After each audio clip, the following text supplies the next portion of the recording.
আসসালামু আলাইকুম শিক্ষার্থী বন্ধুরা, মিশ্রণ অধ্যায়ে আপনাদের স্বাগত। মিশ্রণ অধ্যায়ে আজ আমরা শিখব অনুপাত আকারে মিশ্রণ। শিক্ষার্থী বন্ধুরা, এই ধরনের প্রশ্ন বোঝার জন্য এখানে এক্সাম্পল হিসেবে আমরা একটি প্রশ্ন রেখেছি। শিক্ষার্থী বন্ধুরা, এই প্রশ্নটি আমরা প্রথমে বিস্তারিতভাবে আলোচনা করব, তারপর এই ধরনের প্রশ্ন সমাধান করার জন্য চমৎকার একটি শর্টকাট টেকনিক শিখব। পুরো ভিডিওটি দেখবেন, আশা করি অবশ্যই উপকৃত হবেন। চলুন শুরু করি। প্রশ্ন: একটি সোনার গহনার ওজন 16 গ্রাম। এতে সোনা এবং তামার অনুপাত 3:1। এতে কি পরিমাণ সোনা মিশালে অনুপাত 4:1 হবে? শিক্ষার্থী বন্ধুরা, এই প্রশ্নটি বিস্তারিতভাবে সমাধান করার জন্য প্রথমে আমরা এই 16 গ্রামে কি পরিমাণ স্বর্ণ আছে সেটা বের করব। কিভাবে বের করব? তাহলে বের করার জন্য এই প্রথমে যে অনুপাত ছিল 3:1, এটা আমরা যোগ করব। যোগ করলে কত হয়? 4।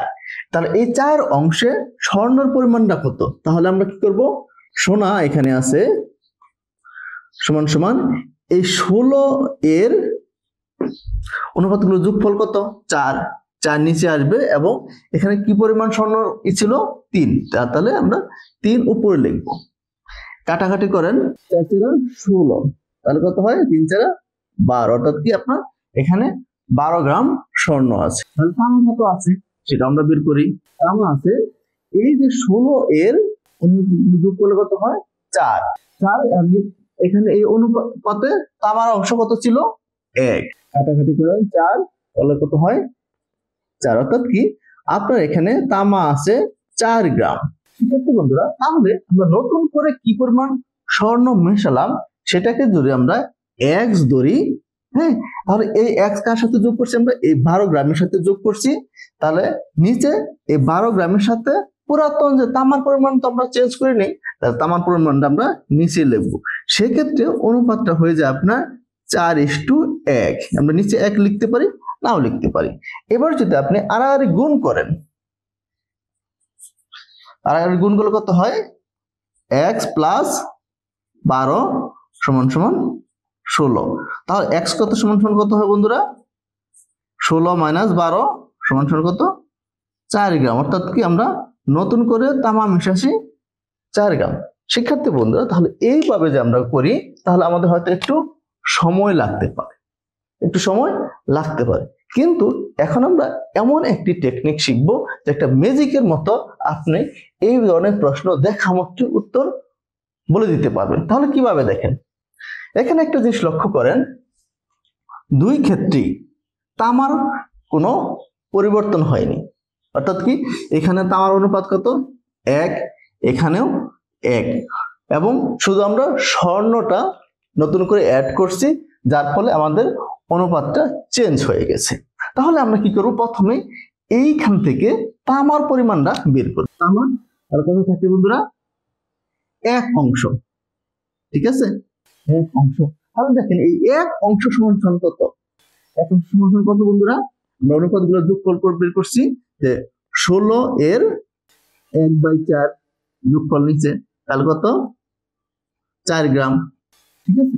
তাহলে দেখেন বন্ধুরা, এখানে আপনার স্বর্ণের পরিমাণ কত ছিল? যে 3 অংশ। তাহলে প্রথমে সোনা ছিল 3 অংশ, ঠিক আছে? এবং দ্বিতীয় ক্ষেত্রে আর কি শেষে আপনার সোনা ছিল কত? 4 অংশ, ঠিক আছে? কি পরিমাণ চেঞ্জ হয়েছে, পরিবর্তন কি হয়েছে? পরিবর্তন আপনার হচ্ছে 1 অংশ। এটা পরিবর্তন হয়েছে। তাহলে এই 1 অংশ সমান সমান কত? 1 অংশ সমান সমান আপনার এই যে এই 1 অংশ, এটা সমান সমান কত? আমরা 4 গ্রাম বের করছি, 4 গ্রাম। তাহলে এই প্রশ্নের সঠিক উত্তর হচ্ছে 4 গ্রাম। অর্থাৎ কি 1 অংশ মান যা, আমার এই প্রশ্নের সঠিক উত্তর তাই। শিক্ষার্থী খুব চমৎকার নয়? এইভাবে যদি আপনি চিন্তা করেন তাহলে এত কিছু লেখার প্রয়োজন নেই, আপনি এই প্রশ্নটা দেখে উত্তর বলে দিতে পারবেন। শিক্ষার্থী বন্ধুরা, চলুন এই ধরনের আরো একটি প্রশ্ন যদি আমরা সলভ করি, তাহলে আপনাদের পরীক্ষায় যদি এরকম প্রশ্ন আসে খুব দ্রুত আপনারা সমাধান করতে পারবেন। চলুন আমরা দ্বিতীয় প্রশ্নটি সলভ করি। শিক্ষার্থী বন্ধুরা, আমাদের আজকের দ্বিতীয় প্রশ্ন 35 লিটার মিশ্রণে দুধ ও পানির অনুপাত 4:3। এতে কি পরিমাণ পানি মিশালে অনুপাতটি 4:5 হবে? শিক্ষার্থী বন্ধুরা, এই প্রশ্নটি আমরা যে চমৎকার একটি শর্টকাট টেকনিক শিখলাম তার মাধ্যমে দ্রুত সমাধান করব। তাহলে দেখেন এখানে এটি সমাধান করার জন্য প্রথম আমাদের কি করতে হবে? এই অনুপাতগুলো যোগ করতে হবে। যোগ করলে কত হয়? 4 + 3 = কত? 7। অর্থাৎ এখানে এই 7 অংশ, অর্থাৎ কি 7 অংশ সমান আপনার হচ্ছে এখানে 35। ঠিক আছে, তাহলে আমাদের এখানে দুধের পরিমাণ কত? তাহলে এখানে আপনার হচ্ছে দুধ সমান এই 35 এর 4/7। তাহলে দুধ হচ্ছে আপনার 35 এর 4/7। কাটাকাটি করেন, তাহলে কত হয়? 5 × 7 = 35 সমান কত? 20 লিটার। ঠিক আছে, অর্থাৎ কি 4 অংশ, এই যে আপনার দুধের এখানে অনুপাত কত ছিল? 4। অর্থাৎ কি 4 অংশ আপনার বলতে পারি 4 অংশ সমান 20 লিটার। ঠিক আছে, এবার আপনি একটি লক্ষ্য করেন জিনিসটা, এখানে আমার পানির পরিমাণ প্রথমে ছিল 3 আর পরে হচ্ছে কত? 5। তাহলে কি পরিমাণ চেঞ্জ হচ্ছে? এখানে পানি পরিবর্তন, পানির পরিবর্তন সমান কত? দুইটা বিয়োগ করলে কত হয়? 2 অংশ। ঠিক আছে বন্ধুরা, তাহলে আপনার দেখেন 4 অংশ হচ্ছে 20, 4 অংশ সমান কত? সমান 20। তাহলে 2 অংশ কত হবে বন্ধু? তার অর্ধেক।